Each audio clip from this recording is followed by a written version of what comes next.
வணக்கம்.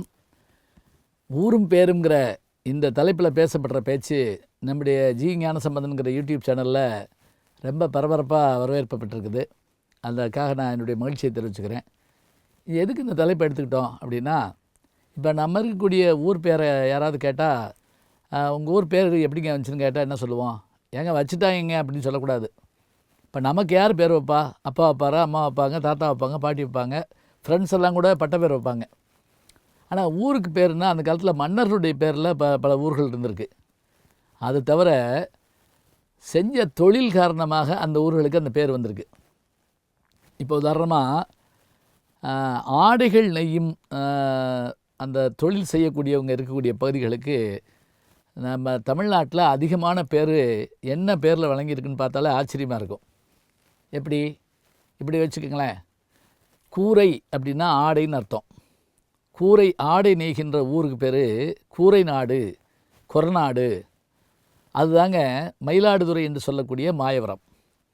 அதுக்கு இந்த கூரைப்பட்டு நம்ம சொல்லுவோம் பார்த்திங்களா, இந்த பெண்கள் திருமணத்தின் போது அதை கட்டிட்டு வந்து உட்காருவாங்க இல்லையா,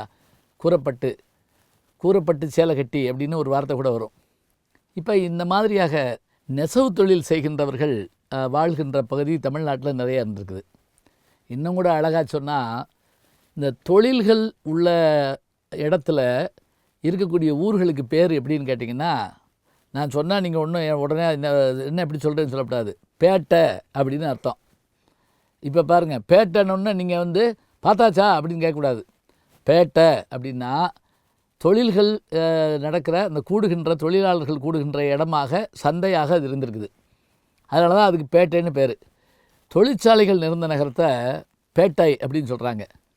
உதாரணமாக சேலம் மாவட்டத்தை எடுத்துக்கிட்டிங்கன்னா, அங்கே செவ்வாய்ப்பேட்டை அப்படின்னு ஒரு பகுதி இருக்குது. அங்கே நெசவு தொழிலில் ரொம்ப முக்கியமான பகுதியாக இருந்திருக்குது. அதே போல் அயலகத்திலிருந்து வந்தவங்கள்லாம் தங்களுடைய பொருட்களை விற்கிறதுக்கான இடங்கள் இருந்திருக்கு. அதில் ஆங்கிலேயர்கள் வந்திருக்காங்க, டச்சுக்காரர்கள், பிரெஞ்சுக்காரர்கள் எல்லாம் வந்திருக்காங்க, சிங்கப்பூர், மலேசியாவில் தான் வந்திருக்காங்க. இப்படி அயலகத்துலேருந்து வர்றாங்க பார்த்திங்களா, அவங்களுக்கு பேர் பரங்கியர்னு பேர். அதனால் அவங்களுக்கு என்ன பேர் வச்சுருக்காங்கன்னா, பரங்கிப்பேட்டை அப்படின்னு அந்த தொழில் செய்கிறவங்க அந்த கூட்டுற இடத்துக்கு பேர் பரங்கிப்பேட்டைன்னு வச்சுருக்காங்க. அதே போல் சென்னையில் எடுத்துக்கிட்டிங்களேன், சென்னையில் பேட்டைங்கிற பகுதியை நிறைய சொல்லலாம். சென்னையில் எப்படி பாக்கம்ங்கிறத அதிகம் நம்ம சொல்லுவோம், ஏன்னா அது ஒரு நாளைக்கு நம்ம பேச போகிறோம். கோடம்பாக்கம் இதெல்லாம் தனியாக பேச போகிறோம்.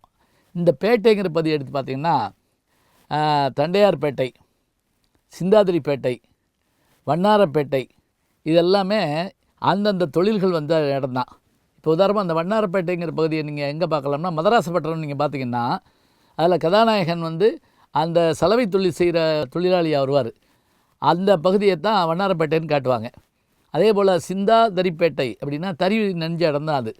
சிந்தாதிரிப்பேட்டை, வண்ணாரப்பேட்டை, தண்டையார்பேட்டை இதெல்லாமே அந்த நெசவாளர்கள் வாழ்ந்த பகுதியாக இருந்ததுனால இந்த பேட்டைன்னு வேறு வந்திருக்குது.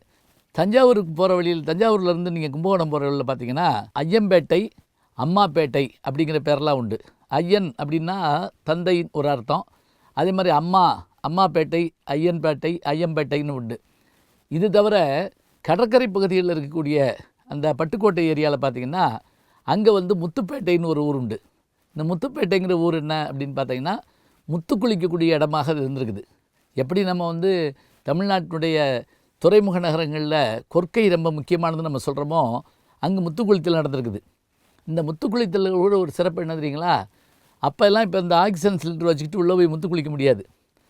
கடலில் போய் கப்பல் நிப்பாட்டிக்கிட்டு, படகை நிப்பாட்டிக்கிட்டு, இடுப்பில் கயிறை கட்டிட்டு, மூச்சு நல்லா உள்வாங்கக்கூடிய, தம்மடக்கக்கூடிய ஒரு ஆள் உள்ளே குதிப்பார்.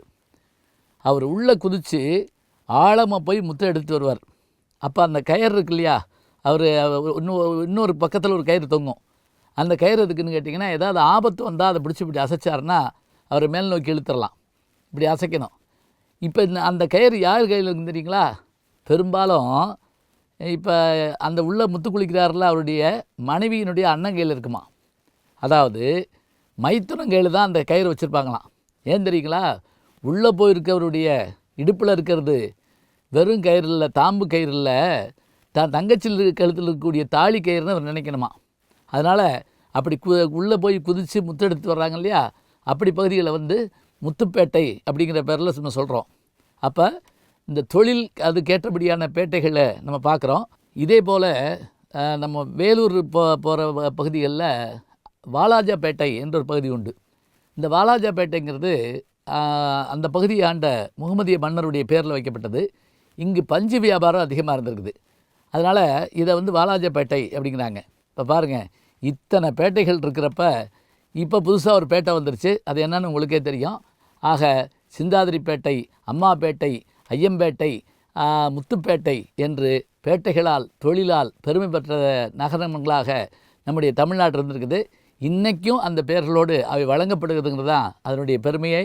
ஆக பேட்டையை போய் பாருங்கள், எப்படி இந்த பேர் வந்துச்சு அப்படிங்கிறத தெரிஞ்சுக்குங்க. ஜி ஞானசம்பந்தன் அப்படிங்கிற இந்த யூடியூப் சேனலில் சப்ஸ்கிரைப் பண்ணுங்கள், நண்பர்களையும் பண்ண சொல்லுங்கள்.